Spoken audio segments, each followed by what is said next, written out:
the station where our veterans' voices are heard, MBR Talk. Hey, thanks for tuning in. Welcome, Quack. Program are those of the speakers and do not necessarily reflect the views or positions of any entities they represent. Find us on the web at mbradio.us.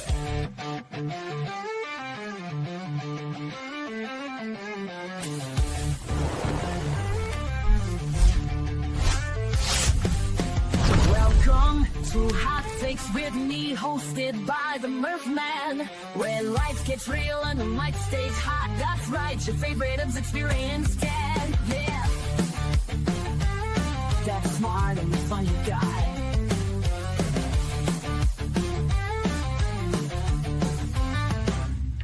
From classroom shock to comedy clubs, Murphman breaks it down with brainy thuds. Parenting stress or college mess, he's been through it all, no need to guess. Insights are sharp and data's tight, rants are ready and the jokes are light.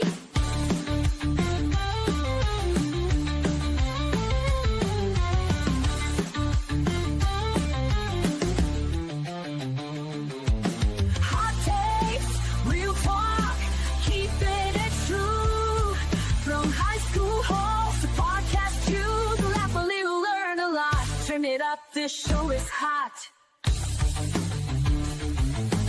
Honest, funny, maybe loud. Never scared to stand out proud. When life gets real, the mic stays warm. Hosted by the dad with lots of charm. Insights are sharp and data's tight. The lens already and the jokes are light.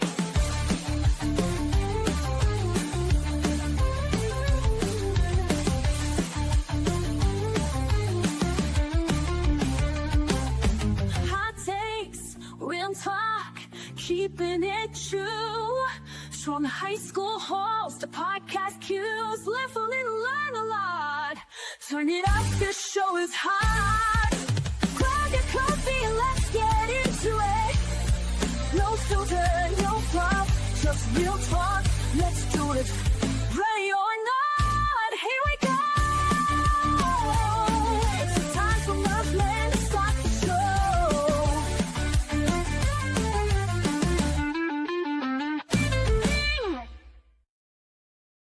Hey, welcome to Hot Takes with the Murphman. I'm hoping everyone's having a great morning. I am the Murphman, and we're here today discussing hot takes, college prep, parenting, and anything else that comes to mind. So I want to welcome everybody to our show. I do appreciate it. One thing I do want to say is our first episode is going to be the parent's role and how to instill study habits that last. All right. So the first thing I want to say is it's great to see people understanding that college prep starts as a young person, all the way down in elementary school.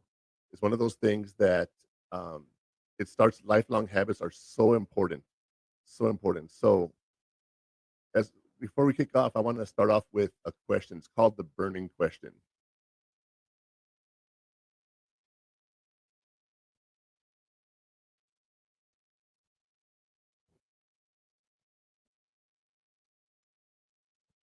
All right, so which of the following is an example of active learning? Rereading a chapter in a textbook multiple times, highlighting almost every sentence in your notes, teaching a concept you just learned to someone else. What do you think it is? I'll give you a second to think about that. Well, the answer is C. Active learning is a method of studying that involves engaging with the material, like quizzing yourself, summarizing, and teaching it to others. It's far more effective long-term memory with passive methods than just rereading. You know, one thing that I've learned over the years is as you learn something, you have to teach it. And I'll give you an example. When my wife got pregnant, I wanted to learn how to take care of a baby because, you know, we weren't planning on getting pregnant or anything. And so it was a last minute thing for us. And I wanted to learn how to have a baby and how to take care of a baby, how to raise a baby. And I asked my teacher, my coworker at work, if I could teach human growth and development. And we were able to get me into that class. So I taught it for about 2 years. And his first 2 years of growing up, my wife didn't work. She was able to stay home. I also got certified in common sense parenting, which, by the way, we will be offering those classes in a couple of weeks. I'm getting recertified for that.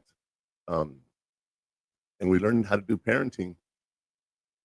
And it was a trial by fire. That's one of those things that when you ask yourself, what do you do to become a parent? It doesn't take anything. There's no certification. There's no planning whatsoever. It's just, you just do it. And they tell you how to do things, but it doesn't fix it. You know, everyone has their own opinion. I have my own opinion, and that's what this show's all about, my opinions. I'm not an expert in anything. I am a parent. I'm an educator. I'm not coming up here to say I'm an expert on any subject. I am just coming here to say, hey, this is what we're learning. This is what I've learned, and I want to share my knowledge with you. I also used to be a counselor at the runaway shelter, and I'd work with kids and families who had a lot of conflict. It was sometimes a really, really difficult situations for the entire family to be dealing with this. So we sat there and we talked about it, and there is no right answer to anything. There is no right answer to anything. It's trial by fire, and you got to just try different things and see what works. And in my case, like I said, I was 46 years old when my son. No, I'm sorry, 36 years old. Yeah, 36 years old. Yeah, when my son was born. I'd asked my son. I didn't remember when I was born. Um, it's one of those things that you just never know um, what's going to happen.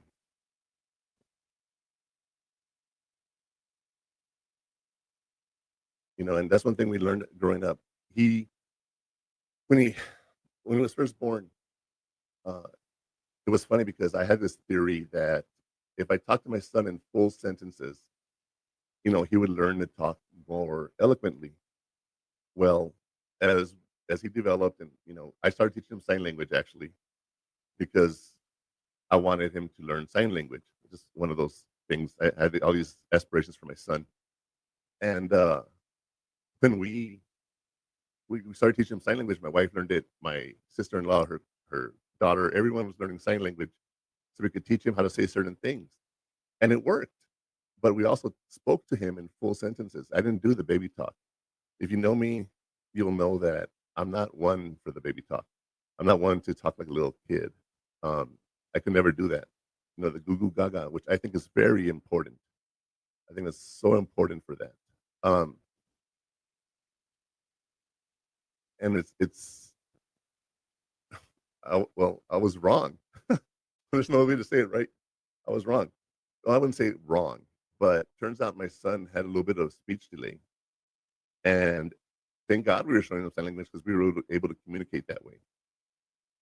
And as time went on, we were able to communicate, do better, and then around 3 years old, after all the therapy and everything, he started talking. What was funny was at 3 years old, he spoke in full sentences. And I'll give you an example. When we were getting him evaluated, the doctor grabs a piece of paper and she says, looks at him, gives him the piece of paper, it's crumbled up and goes, trash. And he looked at her like she was not really smart. Because, like, what are you, stupid? And she says, trash. And he looked at her again like, what? And I said, mijo, she wants you to go throw the paper in the trash can. Oh, and he picks it up and he goes and throws the trash can. And she goes, that's the problem right there. His brain development is not able to process all that language. He understands you, but he can't speak it. And when you talk to him, that's how he's learned to listen to you. So we had to go back to basics. And before you know it, he was talking full sentences, doing great. He actually was able to go into a GT program. He went into a learning program in daycare, GT program in elementary school, which nowadays they say GT is more for people with ADHD, but I think it challenged him, and he used to have a hard time with it, but he eventually was able to come in and get ready to go to high school. Now, one thing that we did have to deal with personally was my wife passed away when he was 9 years old, and we had to move there's a lot of stuff going on. But we ended up going to a new school. So in fifth grade, he had a new school, he had new friends, and it was difficult for him.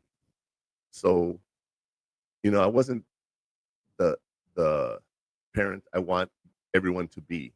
I'm human. We had a certain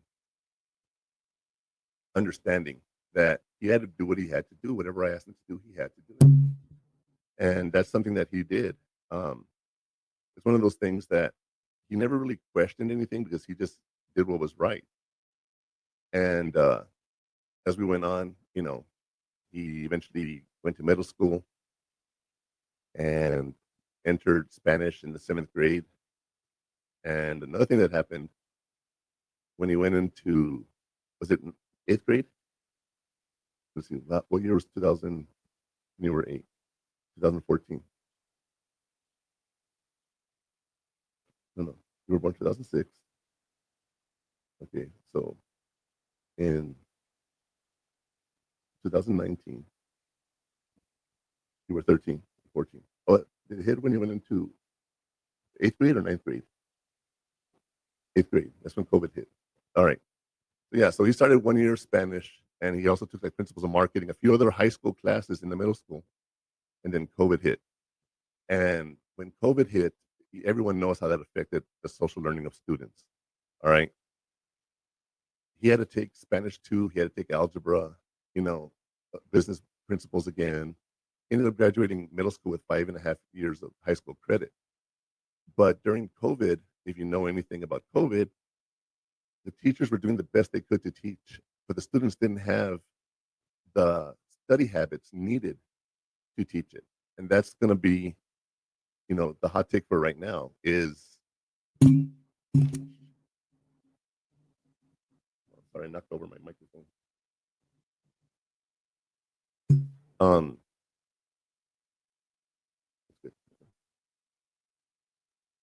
the hot take for today is that, like in COVID, we try to do our best. We had to revert back to starting over. And one of the things we did was we leaned back on what we knew. And the social media, everything was new to everybody. The kids had to learn new ways to learn. The asynchronous learning is what it's called. They had to learn how to do it online. They had to know how to go and do work on their own. And if they did not have the study habits for that, they weren't going to do good. Well, guess what? I was home too. So while I was in my room doing my work, my son was next to me doing his work. And that's how we did it. We did it so that we worked together. And those habits carried on throughout COVID. Then once he went back to school, I felt bad because it was hard being a parent during COVID, but I felt even worse when he went back and he had to make friends all over again. New school. He's in high school now. Classes are different now. He has to go from classroom to classroom, and all that stuff that he was just not used to for a year and a half. And that was a very big challenge for us. I'm sure it was for everyone else who's experienced that. And by doing that, he went back in, and I was a little more lenient with him after COVID. I just let him be who he was, and he struggled a little bit, but he took everything I asked him to do, and he eventually graduated. But not only did he graduate, and this is where my little brag comes from my son. He, as a junior, he was taking all of the advanced classes he could. So by the time he got to be a senior, well, actually, by the time he became a junior, he had so many credits, he was able to go to a tech program and learn cybersecurity. And that's what he's actually studying now at UTEP, is cybersecurity. And what's interesting is UTEP came and recruited him in junior year and said, you're admitted to our program. There was 1,500 students in El Paso that got selected for that program. And, he asked me a simple question. He says, why me? I'm not a straight A student. I'm not a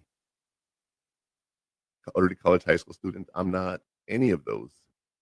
Why did they pick me? And I said, it's real simple, because you're doing more than the average student.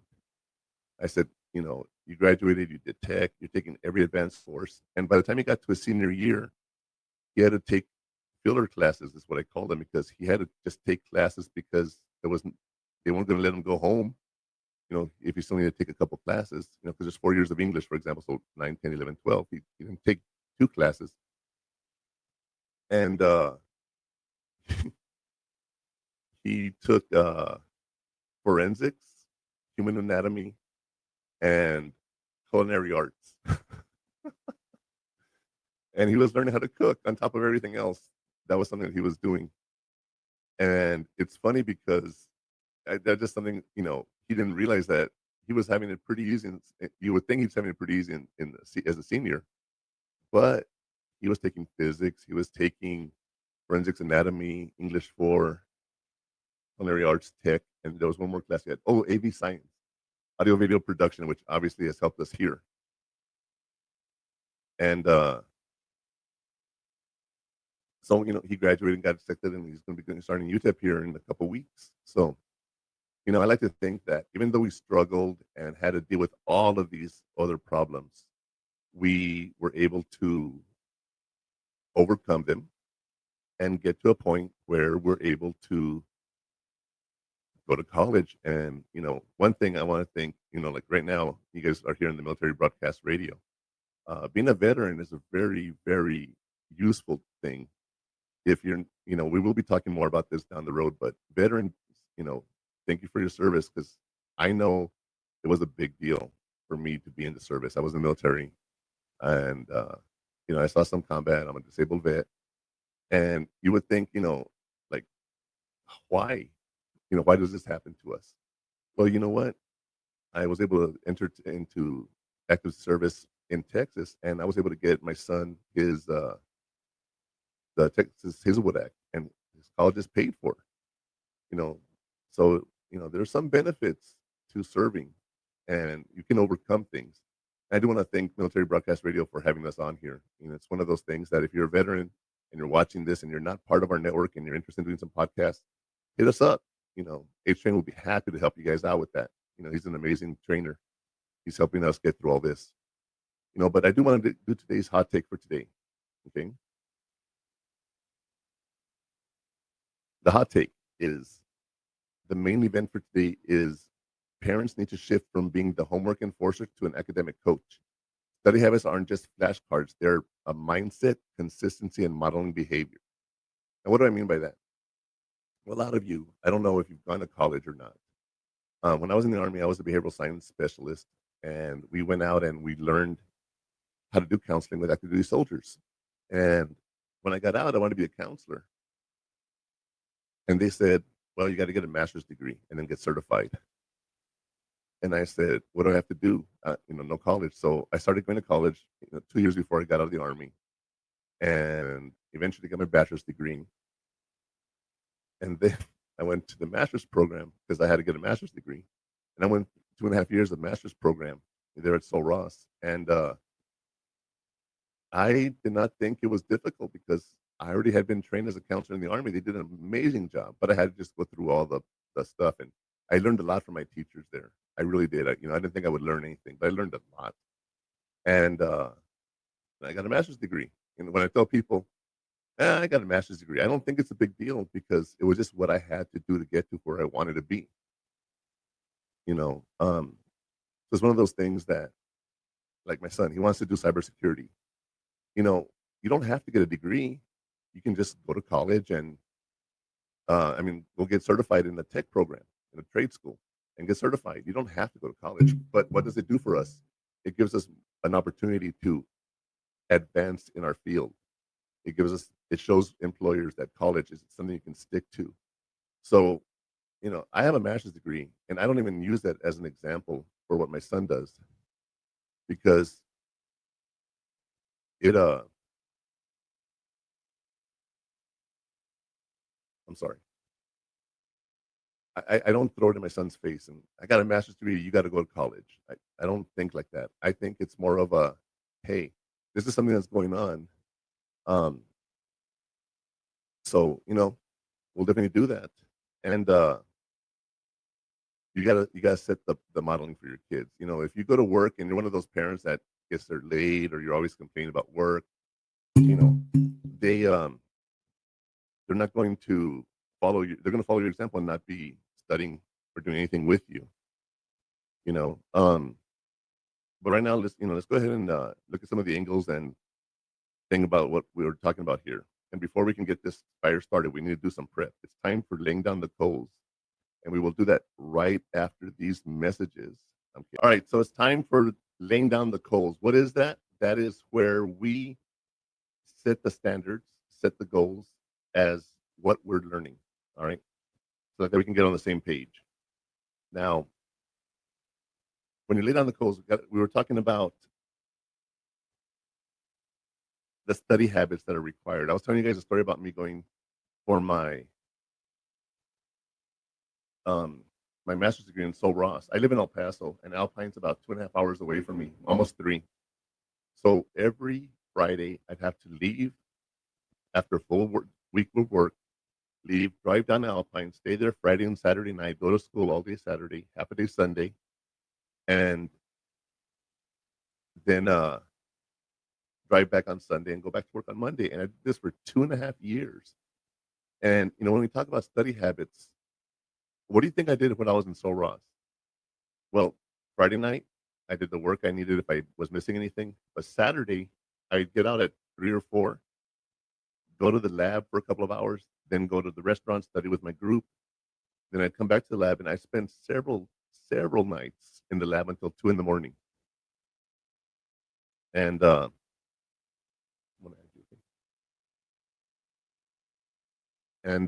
there's my son, Connor. He's finally able to get in. But we had the lab that they didn't have hours. Like, they wouldn't let anybody go in, but once you were in, if you left, you couldn't get back in the building. But they didn't care if we were there all night till 4 or 5 in the morning. So there was so many nights I just sat there and did all my work so that when I got back to work on Monday, I didn't have to worry about what I was going to be doing to get my homework done. So that study habit, I wouldn't sit here and tell you I was a good student. I mean, I graduated with honors in my bachelor's program and a 3.75 in my master's program, which is pretty good. But it's not because of the study habits I had. It's because I knew a lot of the information already, and I was just applying it in different situations. And when I tell my son when he's going to college, I said, "You're not working or anything. Your time at college is going to be to do your work. Do not leave until you're done with your homework for that day." Okay. And I told him, I said, "What do you plan on doing when you go to college? You're going to have like that hour break in between. And I'm going to tell him, don't do what I did when I first started college. I started hanging out with the student union, which is an amazing place at UTEP now. They have video games and everything. And I found out my way to English one day, and I just never left. And it was really hard for me to get through those first couple of years of college when I was going for my bachelor's degree. And it's funny because when I decided to go back to college as an adult, I was very mature and I had to do work. And those of us who've been in the military can tell you, you go to work from 8 to 4:45, 5 o'clock, and then we'd leave there and go to college from 5 o'clock to 10 o'clock every night. So for 10 years, let me see, 97 to 2000. I'm sorry, 94 to 2001, 7 years. I had a full-time job, and I was able to continue going to college and earn a bachelor's and a master's degree with honors. So there's some habits that are instilled in you, especially in being a veteran. But I tell my son, one thing he has to do is understand that his time at college is his time. He's already at the university. Go to the library, study, do your work, go to the labs, finish everything you got to do before you get further. And then when you're done with your day's work, come back, go home, rest, and enjoy your time. Okay? It's one of those things that going to college is not easy. And I want him, that's going to be his job, because I don't want him to have to full-time job and then have to worry about doing his work at college. It doesn't work that way. And he's studying cybersecurity and computer science, which is not easy. But what do you think, Connor? You always said you're a pretty good student For math, when it comes to math, right? Yeah. Okay. And it's one of those things that when excuse me, when you're at college and you're studying cybersecurity, you're going to study math and you're going to take pre-algebra, I believe, right? And engineering or intro to engineering. And what else? I'm gonna be taking chemistry also, and Mike closer. And chemistry is the other one. Yeah, and Yeah. rhetoric and writing. And then English, rhetoric and composition. Yeah. So the pre-algebra, believe it or not, he has 5 classes. 5 classes on that, okay? He has his lab. Well, he has his class Monday, Wednesday, Friday, and then he has a lab and he has a seminar. The seminar is taught by the teacher's aide. And that's just for one class. So he has to go to 5 different sessions in a week for that class. So it's a full-time job, If you think about it, 15 hours, I believe is what you have, or 17 with the labs. 15? Yeah. So, he has 15 hours, and that's his freshman year. And why? Because he wants to graduate as fast as he can. I don't know if you plan on taking any summer courses. No, hell no, right? But when you're going to college, I told Connor, I expect him to go to college and use the time there wisely so that he's able to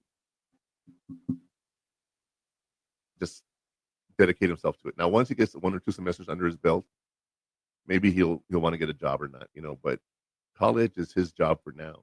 And it's those study habits we talked about. Setting up those study habits is very important. Scheduling, reviewing your notes. I bought him his laptop, his tablet, a calculator, a really badass calculator, the TI 84 plus CE. It has Python programming on it. I don't know what the hell he knows about that. I don't. But he has all the tools he needs to succeed. He has his supportive parent, which is me. He doesn't have to worry about his bills because I take care of that. And all he has to do is focus on college. Now, let's see how he does. Well, part of what we're going to be doing after we're done with education and stuff for the podcast on the first hour, we're usually going to have the second hour. I have planning on having my nieces come in. I have one niece who's a senior at Texas Women's University. She's also the student body government president, right? Yeah, student body government president or student government president. I forgot what title it is. You'll get that from her. And then, so she's a senior. So we're going to hear from a senior who's actively involved in college about what she needs to do to find a job, And then I have my son, who's an incoming freshman, living at home, taking a very difficult program, and see how his study habits improve over the year. And then also my niece, who is going away to Sam Houston State in Huntsville, and she's going to study forensics and forensic medicine. And we're going to have her point of view, what it's like to be away from home as a freshman. And, that's going to be when school starts on, like the last week of August. And, but I'm going to see how they're doing and the struggles they're facing. That's why I think this is important. This podcast I made this podcast because as a teacher, a parent, educator, it's a lot of things happen that are going to stop you. They're going to prevent you from succeeding. And it's one of those things that,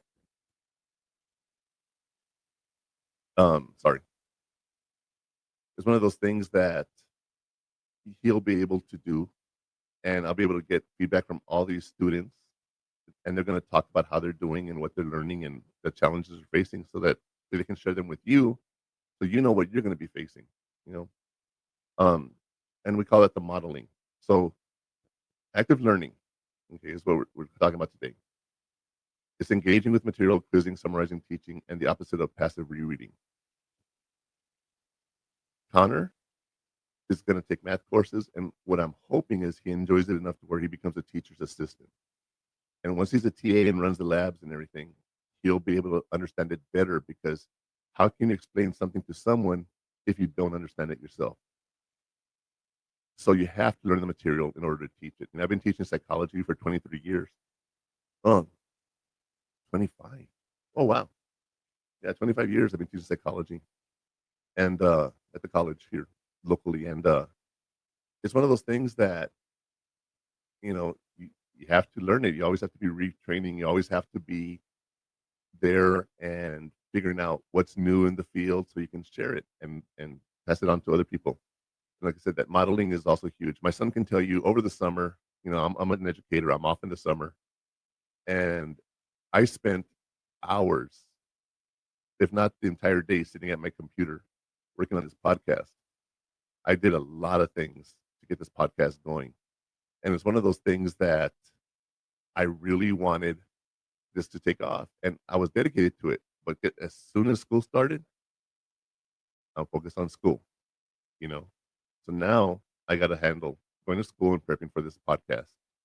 And it's one of those things that I don't see it as work because it's something I love. I really enjoy it. And that modeling that I'm doing, I'm hoping my son has picked up on that and is able to at least understand, hey, this is something I can do, and I think he will. 'Cause it's really important for your kids to have that.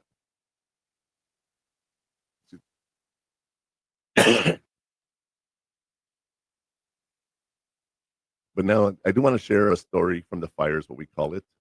It's an anecdotal story about a student. Okay. And let me share this with you. I'm going to read this here so I don't get it wrong. Let's see how this actually plays out in the real world. Okay. Imagine a parent named Lisa. Her 8th grade son Marcus isn't taking school seriously, and instead of telling him to go study, she puts a whiteboard calendar in the kitchen. She starts putting her own work deadlines and goals on it. Then she invites Marcus to add the test dates and assignments. What happens? Over time, Marcus starts taking ownership of his own schedule and his grades improve. Lisa didn't nag. All she did was model. And Connor, I want to see your face on when I ask this question. But he can tell you, I'm always on him for one thing or another, right? But when you turned 18, you graduated. What has been my thing? You've been more like lenient on me and honestly just like got it off my back a little bit. I got off your back. Yeah.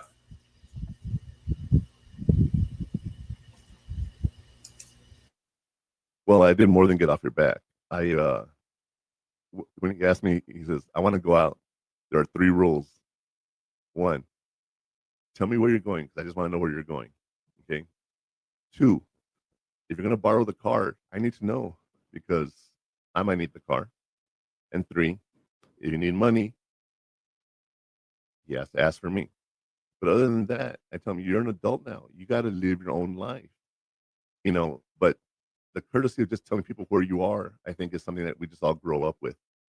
And I've instilled that in him for sure. I've told him he needs to just let me know where he's going, and then he can relax and go on and have fun. And like last night, it was funny because he kept waking me up. He kept sending me texts. Hey, I'm going to be home around 12:30. No, we're going to go to Whataburger. Oh, I'm here at my friend's house. We're going to be here. And he didn't get home till like 2:30 in the morning. But guess what? This morning, he was up on time like he's supposed to be, woke himself up and was here. That's the kind of study habits and the responsibility and the patterns and the scheduling that I'm talking about. You have to hold yourself accountable. And I've been holding him accountable his whole life about everything he's been doing. And now I have to let it go. Like there's a story, a little poem called Even Eagles Need a Push. How do birds do it? Well, they have birds in the nest and they feed them right. At one point, they kick them out of the nest. And why do they do that? Well, if they want to feed, they got to come back up. They have to fly back up there and take care of themselves. Like the tree frog, once it's born, it runs up the tree and never comes down. There's some instincts, right? But you also have to learn the proper things that you're doing. You have the habits, the modeling, the scheduling that's so important. So when you think about Marcus and his mom, Lisa, think about the fact, how does that apply to you? How does that apply to what are you doing for yourself? What are you doing for your children? What example are you setting? It's one thing to have a job and be like, oh, I always have to work. I'm going to share a personal story here. After your mom died, I've told you the story. I don't know if you remember it or not, but I was working as a counselor, and I was driving home from a town like 45 minutes away. I used to work in a different town, and I was driving home 7:45 at night, and I realized I wasn't going to be at the daycare to pick him up at 8 o'clock. He's 9 years old, and I was like, I called the daycare. I'm like, they understood, because they understood some things like that happen once in a while. I was only like 10 minutes late, but that wasn't the issue. The issue was I'm working all these hours, and my son's in daycare. 2 months after his mom dies. It's like, no, this is not the life I want. And I asked to be let go, basically. And my company was very nice to me and gave me a very good separation. I was able to get unemployment for a little while. Eventually, I took a job as a parenting liaison part time. And when I got interviewed for that job, they told me like, this is a job for like a high school, person graduating high school or someone that has no education, right? I'm like, yeah, I just want to get into the school district. I said I teach at the college, and it was really funny because one time at work, they put out an email to the teachers like, who's missing a graduation gown for graduation, right? And I wrote back and I replied all. I hate that reply all button. That sucks. But I replied all by mistake, and I wrote, I need a graduation gown for this degree, and they wrote me back and they said, oh, it's only for teachers. And then I started getting all these replies from people. What do you mean you have a master's degree? And I had to explain, and like I'm telling you now, I had to do so much explaining because I had a master's degree working a job that was paying me $7.25 an hour, minimum wage. And actually, I think it was closer to 10 by the time they put me full time. But I had to tell people, I just took this break from life. And I eventually, started working at a school, became a military liaison, was working on my certification to be a teacher. Now I'm working with the charter school, work from home, and still teaching at the college. And I've just shown my son the perseverance it takes to succeed when we're overcoming obstacles. And I hope you've learned that lesson. When he was younger, I always told him he was a quitter. And it wasn't me being a tough dad. I don't like quitters. But he wasn't a quitter. Like, I don't want to do it. But like I told you earlier, whenever I said, you got to do this, we would, and it was funny because one time I finally, because my job and my schedule is really hard for him to get into sports and stuff. And I put him in Pee Wee soccer. No, basketball first. It was basketball. And the coach quit. And so he tells me, well, you got me into this. And I became the coach. So then the next sport up was soccer. All right, Connor, let's try soccer. And guess what? That coach quit. So guess who became the coach? Me. And guess what happened after that? No more sports. But then when did you start playing? 8th grade or 7th grade? Football. 7th. So I am against football. I really am. Concussions and everything, people getting hurt is not something I really want for people to do. And I wouldn't let him do it. I wouldn't let him join football. And one day the campuses were right next to each other. And the deadline came on Friday. And he was mad at me. He was not happy with me. Monday morning, I hear their school campus announcing that football sign up has been extended for another week. And I believe in the signs. I'm not very religious, but I believe in signs, and things happen for a reason. So I let him get into football, and he played, up through college and everything. But I wanted him to build the skills because again, we hadn't played football ever. So we got into a flag football league, and guess what? Yes, I was the coach. But this time we got I guess you could say second place. We lost in the championship, right? but I took the team to the championship the first time, and it was funny because Connor, who really had never played football or anything, we had this one time that we played a team. They were like the worst team in the league, and I did not, because once you get to the score, which was 40, once you get 40-0, they shut the game down, and that it was happening too quickly. So I told all the kids, all right, here's what we're gonna do. You all get to play whatever you want. Who wants to play quarterback? Who wants to play receiver? Who wants to play lineman? Who wants to do what? And they had all these different kids just having fun out there one day. And Connor, I don't know how, but he scored 24 points out of the 40 all by himself. I don't know if you remember that. He had 2 receiving touchdowns, 1 interception for a touchdown, and 2-point conversion. Is that right? Yeah. So yeah, and I told him, I said, you can do this. So then he goes to college and, high school, and he plays football, but he chose his career over football. He gave up football, which I know he regrets now, but he dedicated himself to school, and that's what's so important, and, one of the things that he did was, and this is the next part of our podcast, the next step is the heat map. The heat map is the actionable steps that you got to take to get to where you want. All right. You got to set up that calendar. The first thing he did when he got his schedule, he went on Google and set up his calendar. So he has all his reminders. And once he gets the syllabus for every teacher, he's going to go in there and put in every assignment that's due. That is something he's just going to do because he needs to have those reminders of what's due and when. And also, one thing, Connor, I don't want you to be studying the whole time. I told you to take breaks. I want you to be able to go to college and have fun, right? What have I told you? Get involved in activities, get involved in the clubs, do all this stuff too, right? And, one thing, we're waiting on financial aid to see how everything works out. But next semester, if he's doing well enough, he's going to get his own apartment. And, the financial aid will pay for that. And he'll be able to do it. And at that point, he has to do it all by himself, Like last night, I did tell him, I said, if you were living at your apartment, would you be asking me for permission to go out? No. Well, then don't ask. You're an adult now. Do it. Right? But yeah, like one of the things that I recommend when I was a counselor and a teacher is the study sandwich, study for 10, 15 minutes and take a little break and then come back. But let me tell you, do not get on social media.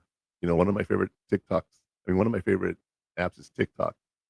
And I tell people, it's called TikTok because TikTok, time's passing as you're just wasting it there on the app. But yeah, if you do, just like 10, 15 minutes and then take a 5-minute break and you chunk it, it's less intimidating, Also, with your friends, if you're in that cohort, talk to your friends. Hey, what do you think about the lesson today? What do you think about this? What do you think about that? Or do you have any difficulties? I didn't like this. I didn't like that. Or I really like this. And maybe y'all can help each other out. And as a parent, instead of saying, did you study today? Say, hey, what are you planning on reviewing today?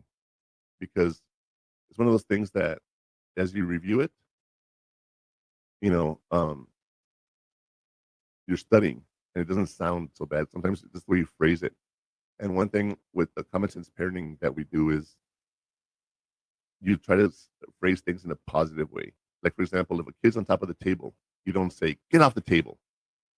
You say, hey, can you stand on the floor, please?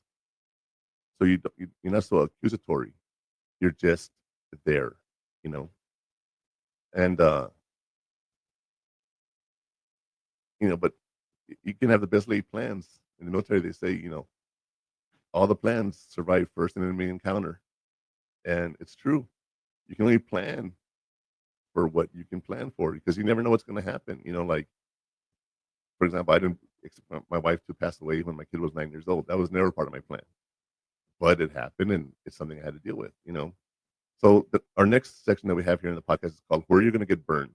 Common mistakes to avoid when you're talking about active learning and studying and whatnot. Everyone's going to make mistakes. No one is perfect. All of us went to college. That first semester was horrible. It was horrible. I have people that I know that graduated top 5 of their class and drop out after one semester, you know, because college is hard, you know. But I don't want college to be hard. I want college to be fun, and it's going to be hard. I'm not lying, but have fun too. Go to the football games. Like I already told my kid, hey, go get your ID so you can start ordering the games and everything. And he says, I can do it online with my student ID. Good, go do it. He said, I don't know if I want to go to the games. I said, you're going to go to the games, whether you want to or not. I would take the tickets if they would let me, but I can't. Also, as a parent, don't micromanage, because I did that. I was a helicopter dad. Because I was very worried about my son, and I wanted him to be the best. And I did a lot of helicoptering, and I micromanaged a lot. But when he got to 10th grade, I said, okay, now it's your choice. You've done everything I've asked for. It's time for you to do your part.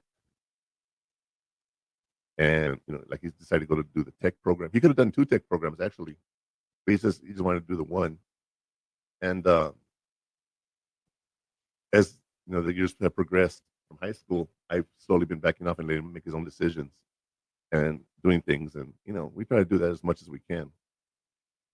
You also, one thing you want to don't rely on passive methods like rereading. Okay, that's one thing you got to do. Kind of rereading. If you didn't get the first time, reading it over and over again is not going to help you. One thing, and look at his face when I say this, use AI. He rolls his eyes. AI is so useful if you know how to use it. If you haven't used it, look into AI. But as a college student, you literally can sit there and ask it, hey, here's my notes, summarize it for me. And it does it. It does it. So one of those things that you can learn is just you got to do it right. Also, don't assume your child knows how to study. Studying is a learned skill, and as much as teachers try to do it, there's no way they can teach the kids to study. For me, it comes down to desire. How bad do you want it?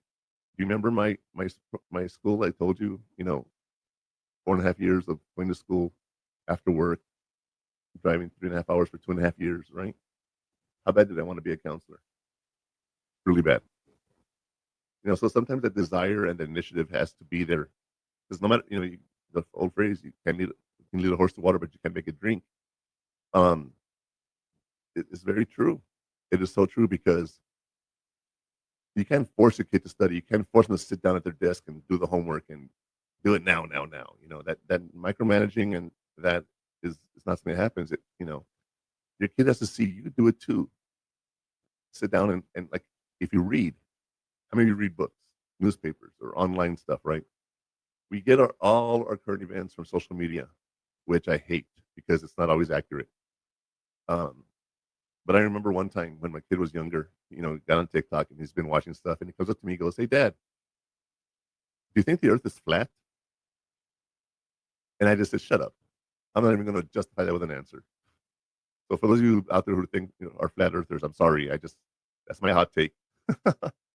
I don't think the world is flat.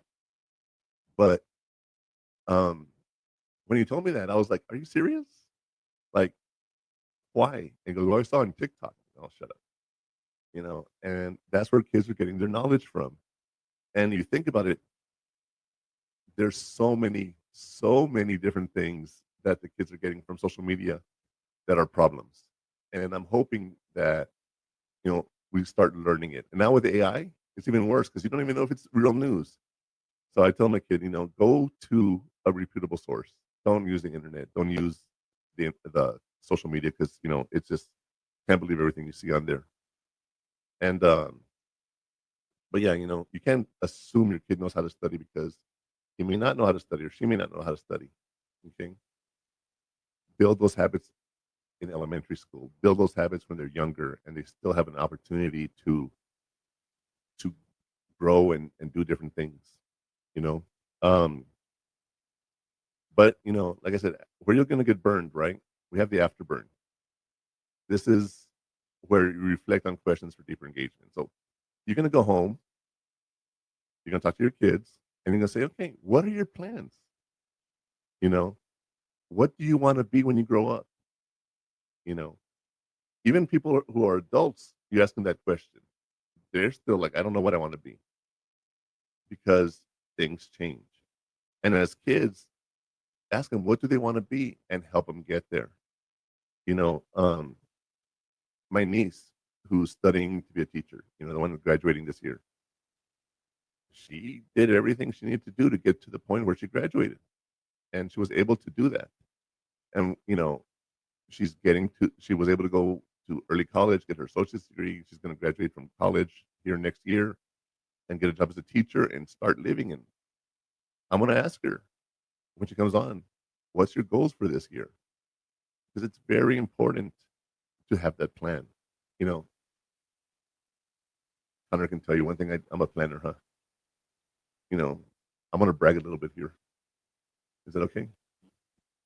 Talking about micromanaging, one thing that I like to do is I take trips, but I don't just do like a 3-day trip or a 1-week trip. When we go out of town, we go for a couple weeks. We go one summer we went, one time we went to DC, St. Louis, and Atlanta. And it was funny because we were gone for 7 weeks. 7 weeks. All right. And when we got back, people were like, how did you plan 7 weeks? I was like, I don't know. I just did it, but I obsessed over the schedule, itinerary, the plans, everything. And then that was in summer of 2019. And then the what's it called?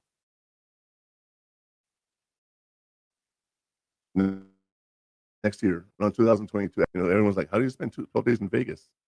Well, you plan it, and what's the other trip that we did? Vegas? What? Oh, well, yeah, what I'm saying, but that trip, and then always gone during Christmas, so that's the thing we do there, but make sure you model those study habits for your kids. And have a dedicated study space, have a dedicated desk for them, because to use it on a TV tray or on their lap or in their bedroom is not good enough. Make sure you have a space. Also, ask yourself, are you coaching or are you controlling? Because a coach helps them get to where they need to go. All right, so let's talk real quick about some heat shields here. Okay. But before we do the heat shields, which are the resource and recommendations, I'm going to take a little break and we'll come back.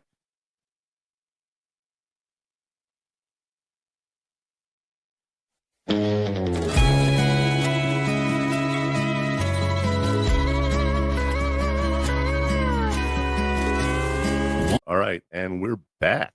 We're talking about the heat shields. The heat shields are those things that, protect us from getting burned. Okay. And you want to dig deeper.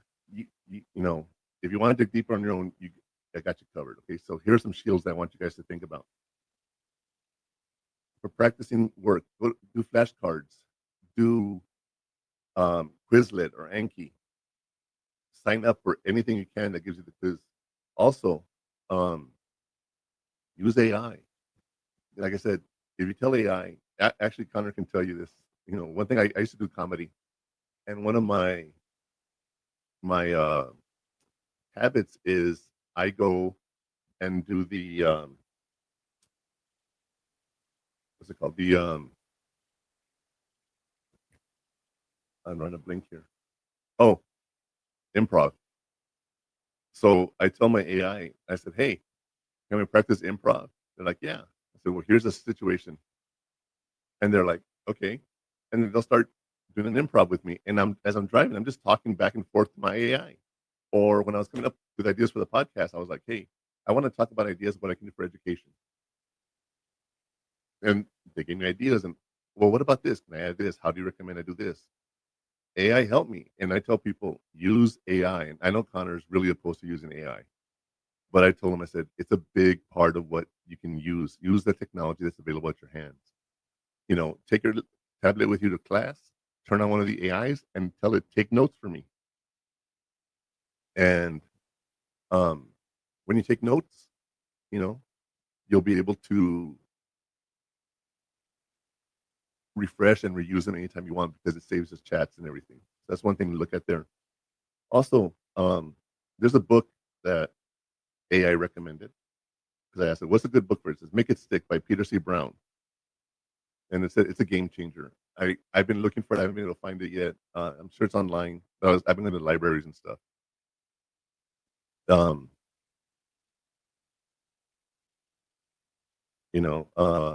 Another thing is the Pomodoro timer acts like a focus keeper and keep you focused on your intervals. So use your phone, use your chat, your clock, your timer.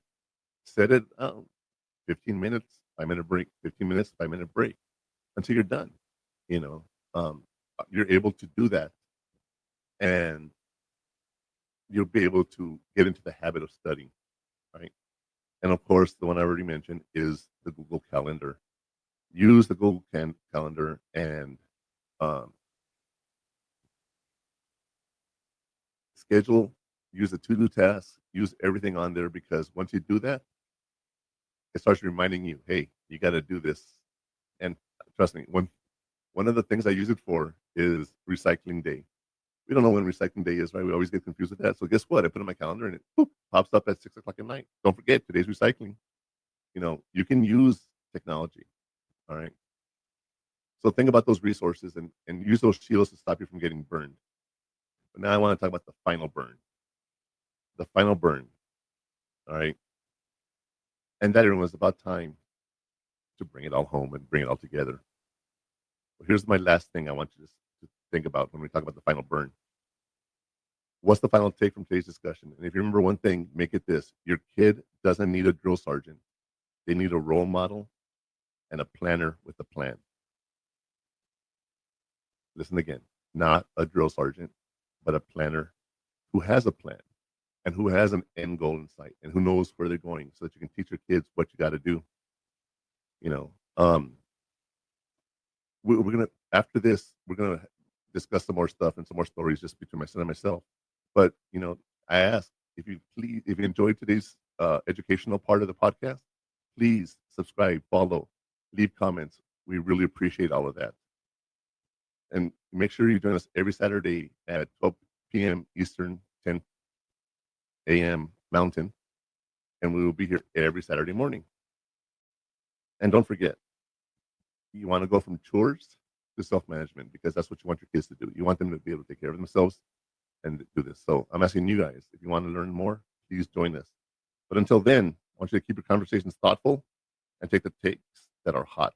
And take care, and don't let life burn you. All right? So as far as this is concerned, we're done with this part of it. So I hope you enjoyed that. I did. What do you think, Connor? Yeah. Did you enjoy that? What did you find most interesting? I found most interesting that parents need to back up on their kid mostly and let them grow. If that makes sense. Yeah. Do you think? Do you think that's something that I did with you? I wouldn't. Well, yeah. Now you do. I would say that's something you usually more do now, since I'm 18 and an adult. Okay.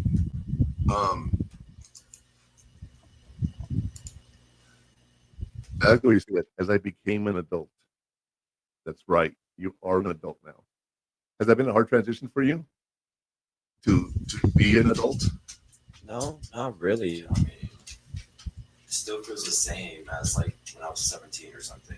I don't really. Well, it's only a year and a half ago. It's still the same though. I mean, is it? Nothing much has changed. Nothing much has changed? No. Well, one of the difficult things we have to do is become that adult, and you're doing it. And little by little, you're taking on more challenges. You're being more responsible, and you're doing good, right? So it's one of those things that let's see as the challenges come up how you take it. You know, um, right now, just so you know, UTEP sends emails, right? And they're sending emails that it's time to register. Why do you think I found that funny? Because it's It's like like almost almost full full time time already. already. It's still too late, huh? Yeah, that's one of those things I told Connor. Is again because we know the system, right? I tell you, this one of the things I'm trying to learn is as we continue here with college, as we're preparing for college, there's this calendar you have to follow. When do you apply for financial aid? When do the semesters open up? When do the schedules open up? And it was funny because the kids in early college, they're going in as sophomores and juniors for the most part, maybe even seniors. No, sorry, sophomores, juniors, maybe a few freshmen. And they had an orientation for the early college students. And I asked, can my son get into that? And they're like, well, he's not early college. And they use the phrase called college ready. And there's certain things you have to be college ready, like your shots. Make sure you have your FAFSA. You know, make sure you have your applied Texas application. There's all these steps you have to be to quote unquote college ready. Well, she looked them and she emailed me and she goes, hey, after I got off the phone with you, I looked up your son. Yeah, even though he's not in early college, he's college ready, and he can come to the orientation with the college senior, college juniors. So he was able to go in and get the classes he wanted at the times he wanted. Right now, if you look at the schedule, I bet you, English is only available like at 7 o'clock or 8 o'clock at night. 7 in the morning or 8 o'clock at night. There's none at good times. So one thing, sometimes planning does help, right? But yeah, so Connor got into that orientation and he was able to get the classes he wanted.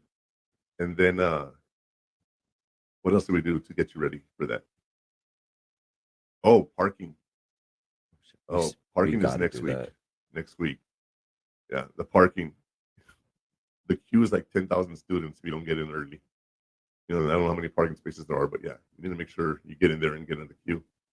But it's all on his calendar. He has to wake up early that morning. He has to go and get it all done. And it's one of those things that he has to take the bus if he doesn't get a parking spot. So how early are you going to wake up that day?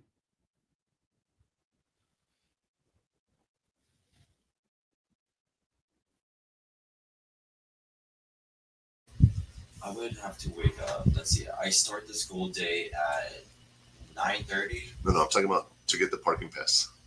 Oh, 7:30 ish. I would say to get there. I'm not getting there at 6. No, I have to work at 7. Since I work at 7, I can get in there at 7. It opens at 10, right? But I'd get up even earlier. Yeah, no. Let me ask you a question then. How bad do you want to have a parking spot? Or how bad do you not want to take the bus? I don't want to take the bus at all. Is that not a motivator? I guess. I guess. So, I guess the way he says it, but you're able to do this. And you're able to decide if you're going to get up early enough to be on the list, right? So I'm wondering if you sign in on my computer and I sign in and you sign in on your cell phone or something, if that's 2 spots or 1. You know what I mean? I wonder how that works. 1. It's 1, right? 1. Okay. So you got to get up and sign in on my computer and then you can go back to bed. I'm already awake, but I don't mind helping you out there. But if we don't get you parking, guess what? You are going to be walking. And the Army have a thing called, you've heard of armored personnel carriers, APCs and stuff like that? Like tanks and the armored carriers. we have a thing called LPCs, leather personal carriers. You know what those are? Your shoes. You'll be walking everywhere. But yeah, so that's something you got to think about, right? Yeah. And then what else? I'm trying to think what else we did to prep you for college besides getting all your equipment.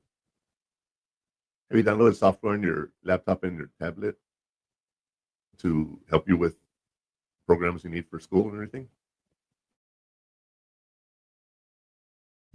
I don't know what programs I need in order to be prepared for that.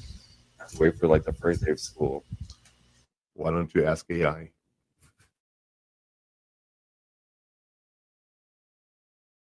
Ask AI and say, hey, What are some programs that would help me with, like past college?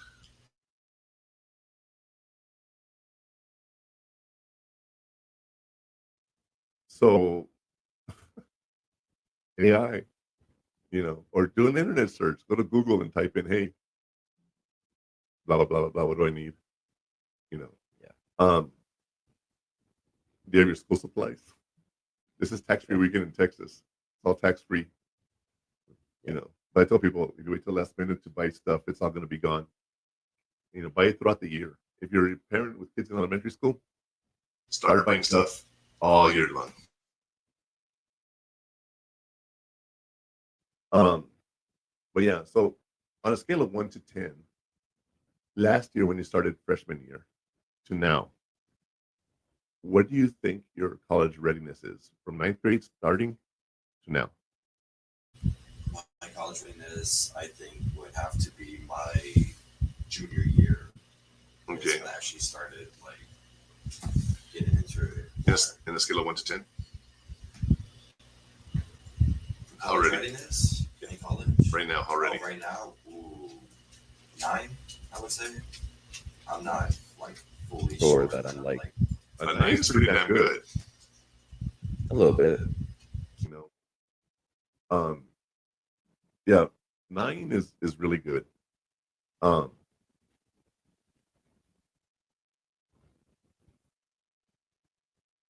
up? What's it called?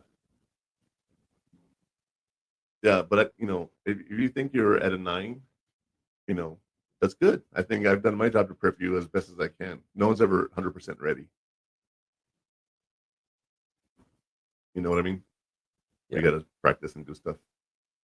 But I think we're going to go take a little break right now, if we're able to. We're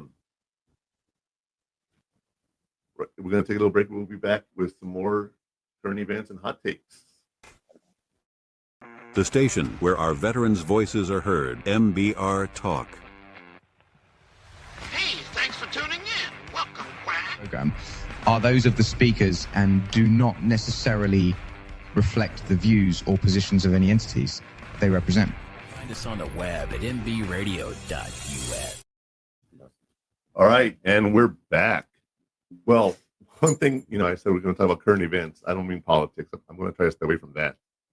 But current events, football. Season starts September 4th. I haven't been following as close as I normally do, but Me neither. but you follow a little closer. Hmm. What do you think about the teams that are going to make it to the Super Bowl this year? Who do you think is going to be? Whoa, that's too early to talk. Are you serious? What do you mean? Who were the contenders last year? Content like Super Bowl was the Chiefs and Eagles. I mean, that was the Super Bowl. That was Super Bowl. But What about like the Detroit Lions? Oh, we're talking about like playoff contenders. Yeah. Well, I mean, the Lions are good, but they're not good enough because they do mess up a little. Oh yeah, they always let people down. Yeah. All All right, so let me ask you a question. Okay. For all my Dallas fans out there, this is going to be a hot take. For all my Dallas fans out there, if I told you that for the last 30 years it has snowed in Alaska, Is that enough data to bet that it will snow this year in Alaska?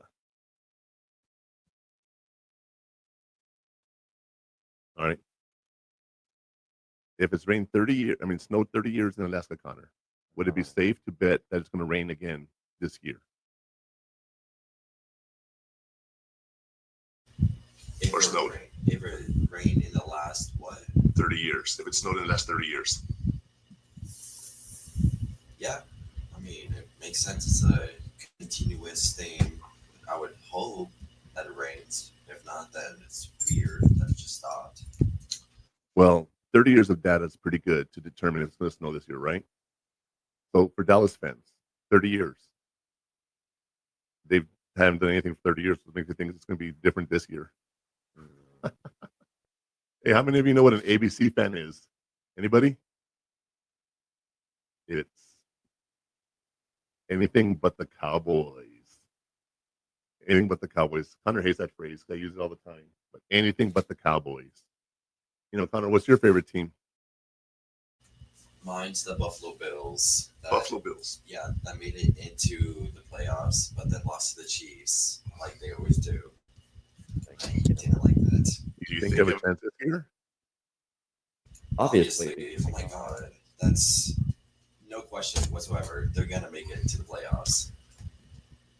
Last night we were talking about rumors that you guys were getting certain people. Maybe. Who? We might get Micah Parsons. Maybe. I know he went to the Seahawks, but there were rumors that we were going to get Micah Parsons, the defensive rusher from the Cowboys, in trade for James Cook, our running back.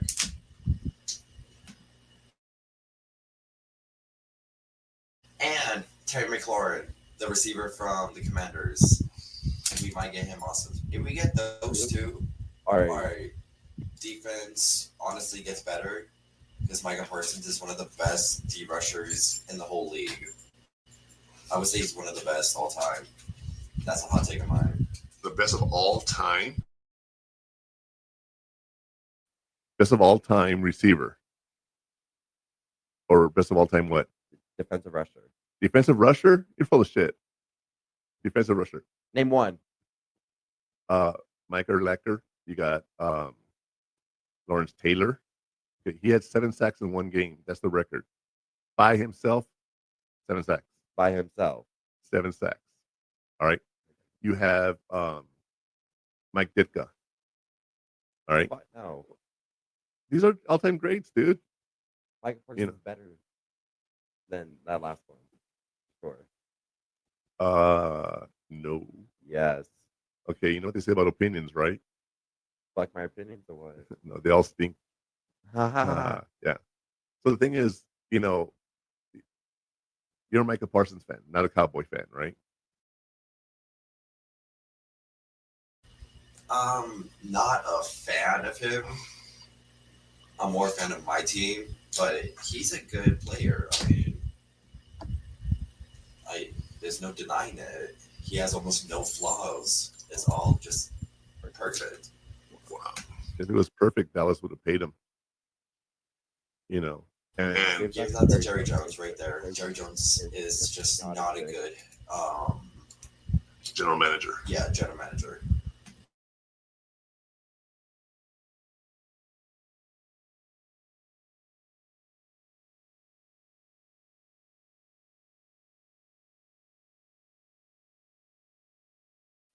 I'm looking to see where Micah Parsons has landed.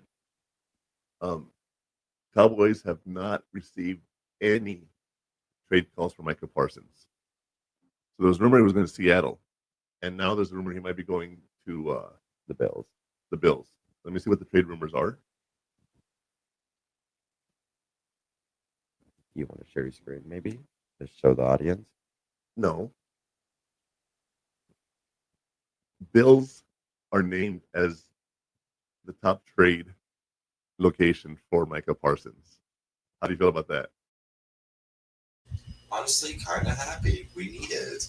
We have some defensive tackles, but we do need some D rushers also at the same time. So let's see what happens. Let's see where he lands. Who else have kept an eye on over the season? Jaden Daniels from the Commanders. He just lost one of his best receivers. But you're happy to get him on the Bills. It's a rumor. I'm not sure where you're going to get him for sure. That was just a potential trade from Sports Illustrated that we trade James Cook for Terry McLaurin and Michael Parsons.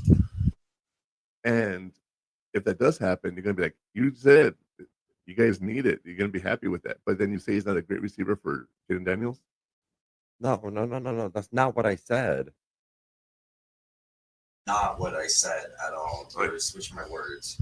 All right. I asked, do you think Jaden Daniels is going to be good without this receiver that's going to be traded? Do I think it's going to be better without it? No, because I mean, Terry McLaurin's been in the league for a little while, and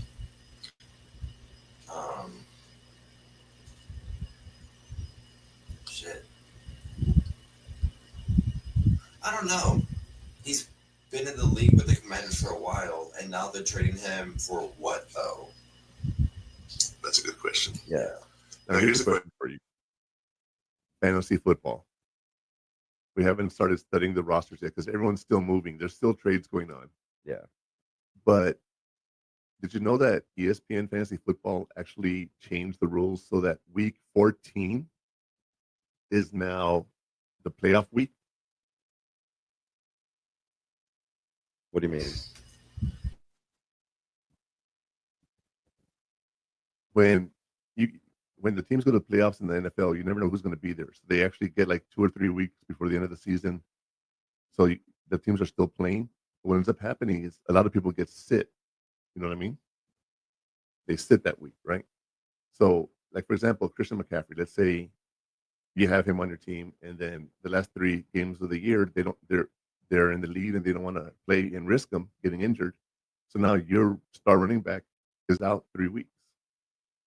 So what's important is this year, ESPN has changed the schedule to week 14. Why is that important? Because let me tell you who has buys that week.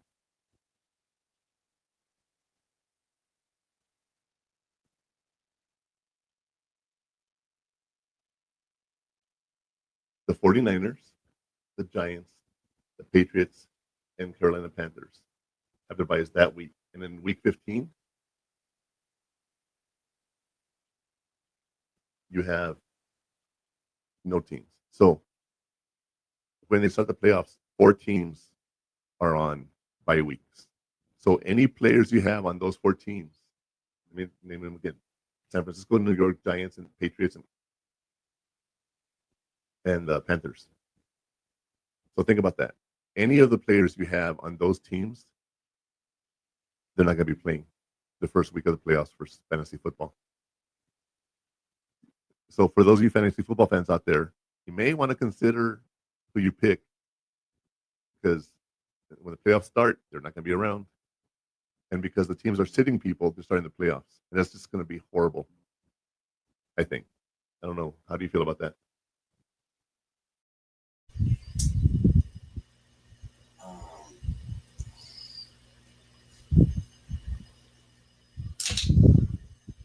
What was the question? The playoffs start week 14 in ESPN Fantasy Football. Mm-hmm. Those 4 teams are on bye weeks. Yeah. And how do you feel about teams sitting their players the last 3 weeks of the season? And how does that play into your fantasy football? Because you can't have star players because they're sitting. Well, I mean, I don't really have an opinion on that. I mean, No. No, it's not my fault. Like, he's a star player for a reason. But if they sit him, then yeah, That's going to affect your fantasy football team. Obviously. So think about that. Okay, fantasy football coming up. You got to look at what teams are on buys starting week 14, not 15, because 15 there's no buys. So normally we used to start doing 15, 16, 17 as our 3 rounds of playoffs and Super Bowl. But now they're starting in week 14, which has 4 teams on bye weeks. So keep that in mind when you're scheduling your teams, okay? Another thing is if you have star players, you may want to find a RB2, QB2 that you can play that's healthy to have them in the final rounds and playing. Like that, the star players don't get sat if they're already in the lead. If I'm not mistaken, I think Josh Allen didn't play in the final game, or did he play? Oh, he did. He played the Kansas City Chiefs and lost, huh? This gotta mess with you a little bit there. Yeah. What do you think about the Eagles' chances this year?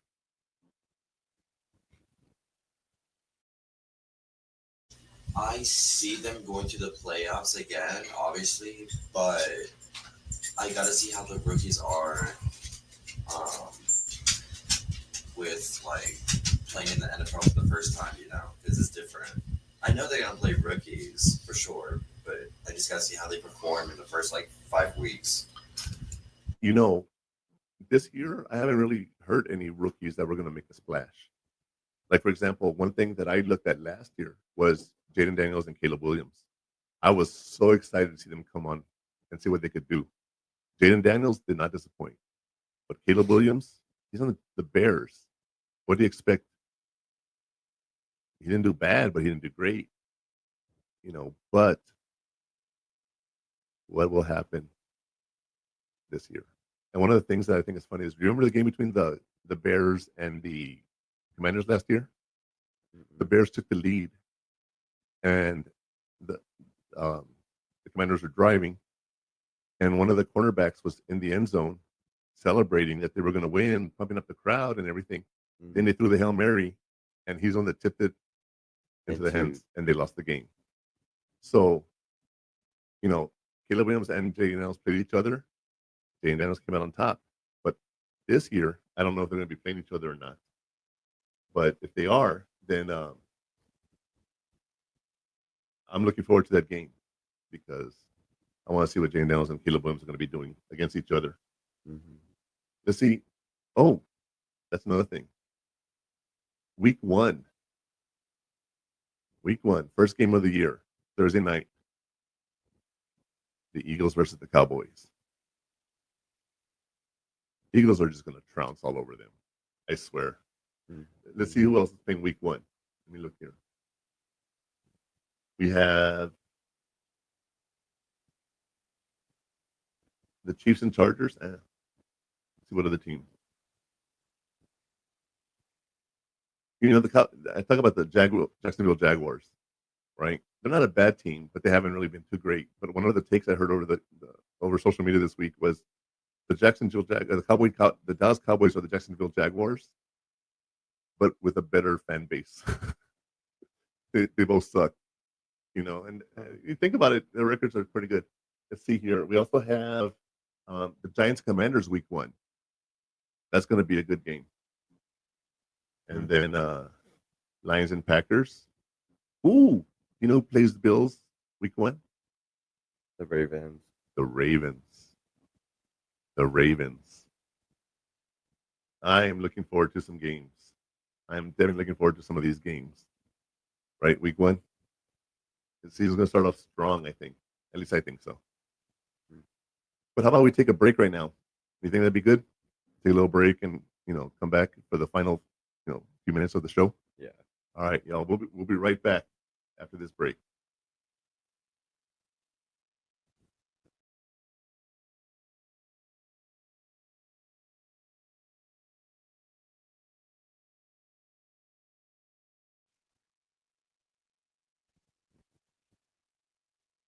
You okay? Yeah, no, that told me 11:40. We're a minute early. It doesn't matter. You said it. But for everyone still tuning in, I appreciate you still sticking around. We got 46 viewers, which is pretty cool. So thank you for everyone who has been come out and supporting us. We do appreciate that. I hope you have enjoyed it, like our conversations. And I know there's, I'm a cowboy hater. but I'm not so much a hater. It's just I don't have jokes for any other team. You could be ABC fan, it could be anything but Chicago, anything but Chiefs. Who else is a C? Carolina, anything but Carolina. You know,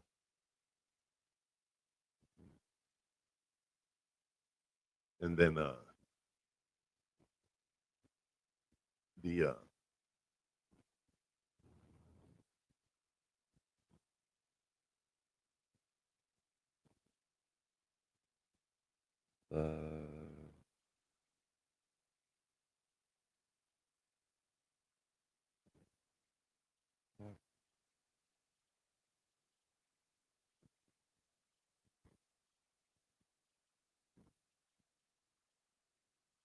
What are you doing? well, I'm just gonna go on then. So yeah, so enough about football. Okay. You know, one thing that you and I have been doing over the summers, we've been going to movies, right? Uh-huh. Out of all the summer movies we've been to, which movie have you liked the best? Let me check. You don't remember what we've been to? No. Hold on. Let me pull up the list. Out of all the movies that we've seen, I would honestly have to say Fantastic Four. That one was the best one that I've seen this year. Why? What it was so good for you? One, Doctor Doom. Two, it's more of a movie going into Thunderbolts. Three, it's one of the best teams like ever known in Marvel history. Better than Thunderbolts? Yes. Better than Thunderbolts. I'm not gonna lie.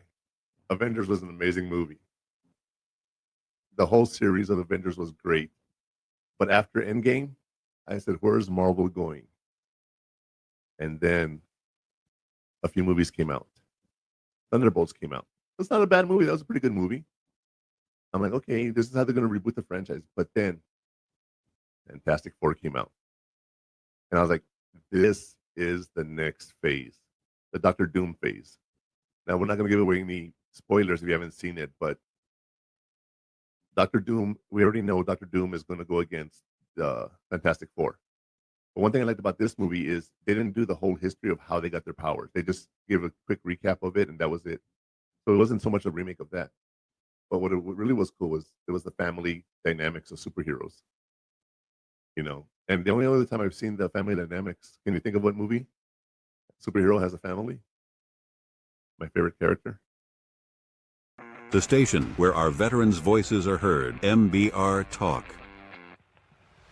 Hey, thanks for tuning in. Welcome, Quack. Program are those of the speakers and do not necessarily reflect the views or positions of any entities they represent.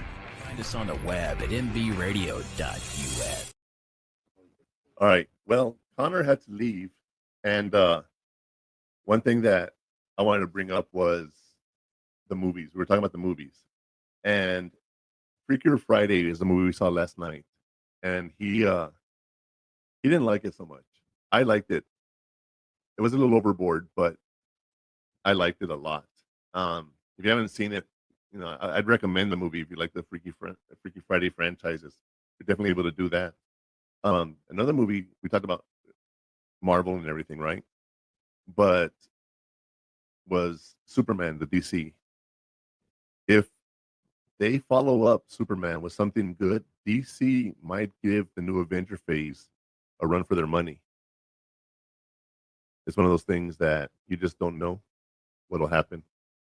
Another thing that my kid Connor, he had never seen the movies, but Mission Impossible, and all of a sudden he was like,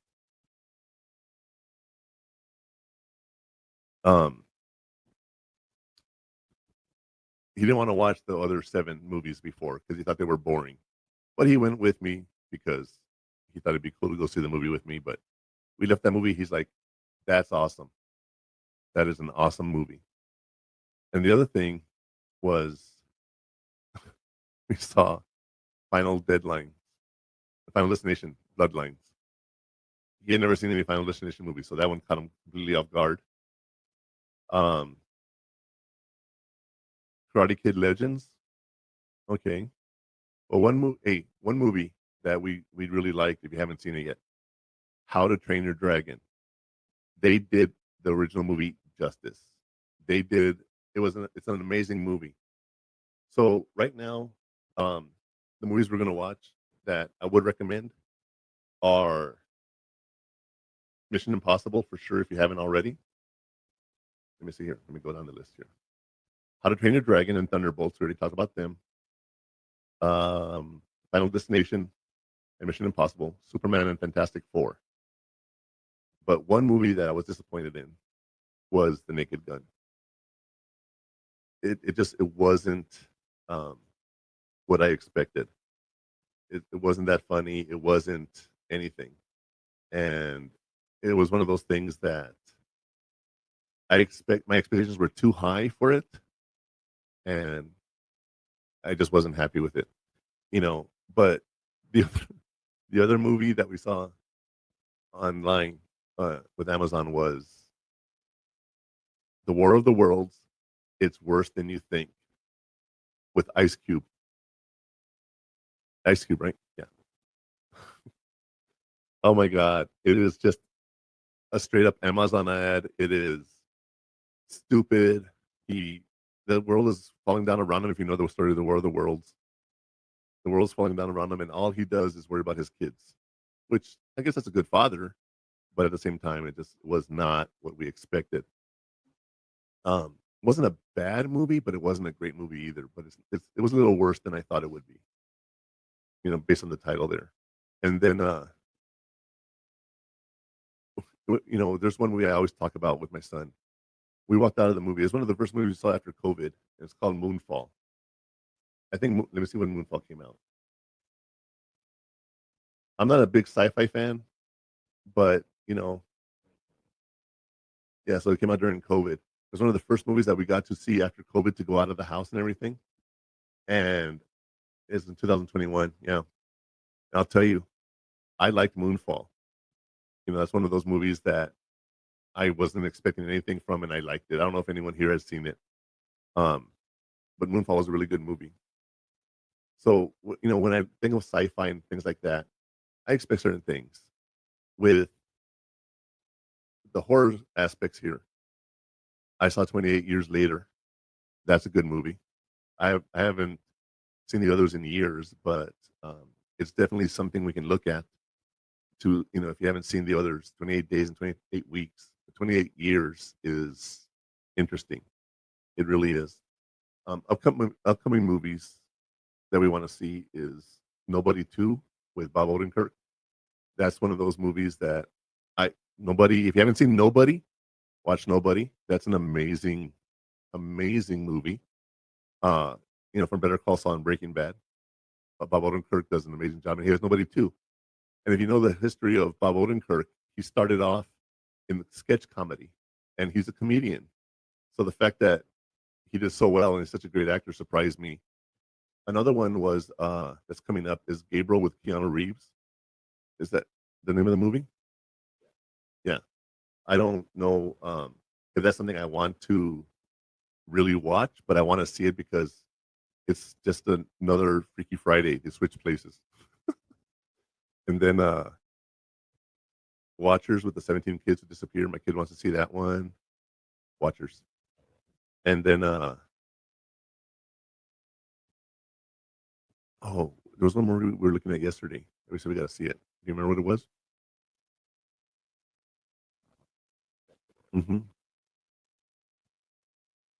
I don't know, but yeah, the only one that in the near future is Nobody 2 that we're coming up that we want to see. Let me look up here real quick if there's any other movies that I'm missing.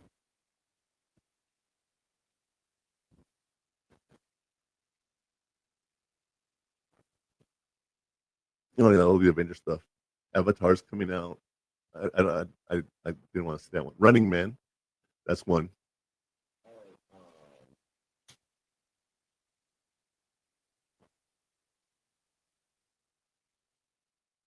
Now You See Me, Now You Don't. The third installment of the movie. That's one we want to definitely look at. I love that series. If you haven't seen it, it's an amazing one.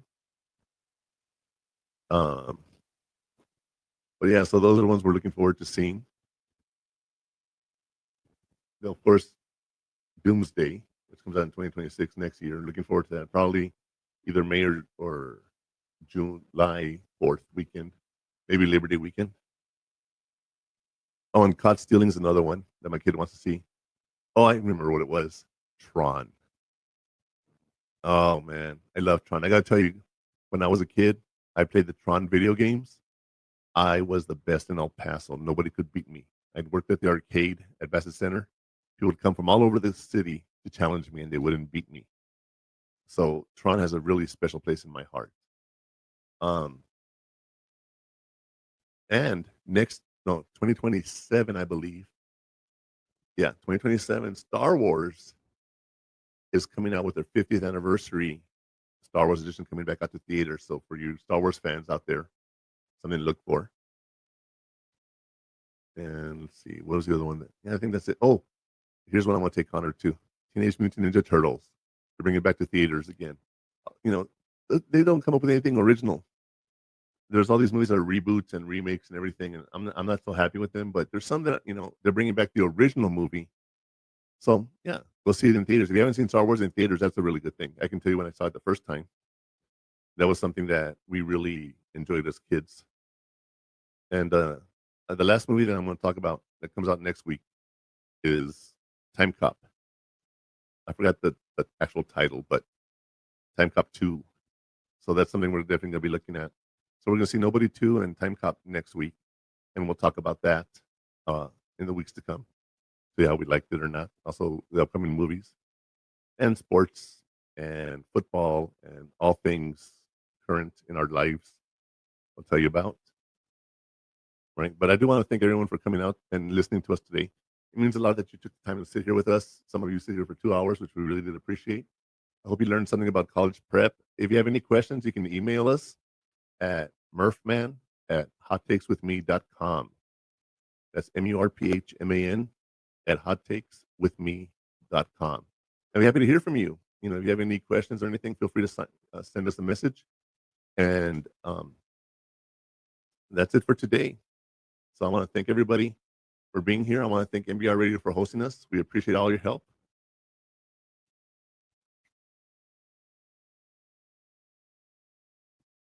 And I'm very happy with the support we've gotten here. So again, if you're watching this and you're not a podcaster and you want to start a podcast, reach out to MBR Radio. We'd be happy to have you. H-Train will be happy to hook you up with everything we need there. Also, next week, we're going to have another, let me tell you what we're going to expect next week.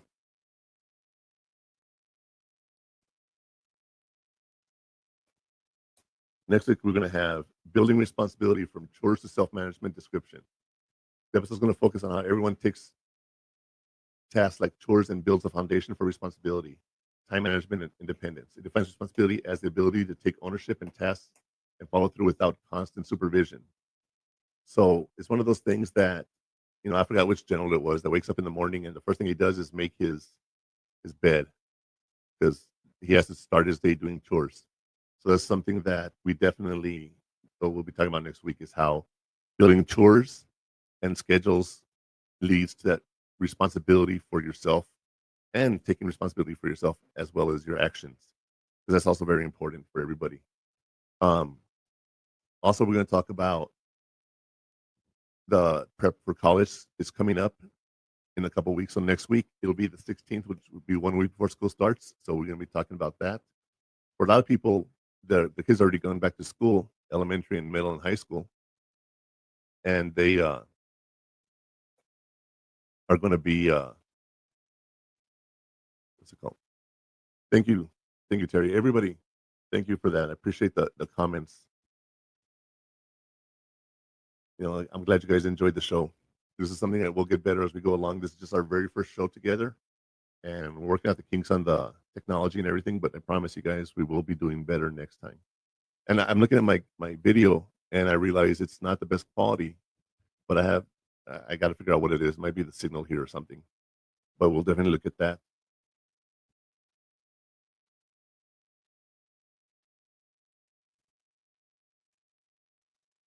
And anything else? All right. Remember, hot takes, real talk and no fluff. You're going to get real from me. Nothing else. No one else will do it as real as I am. Y'all have a good time and see you next week. Ladies and gentlemen,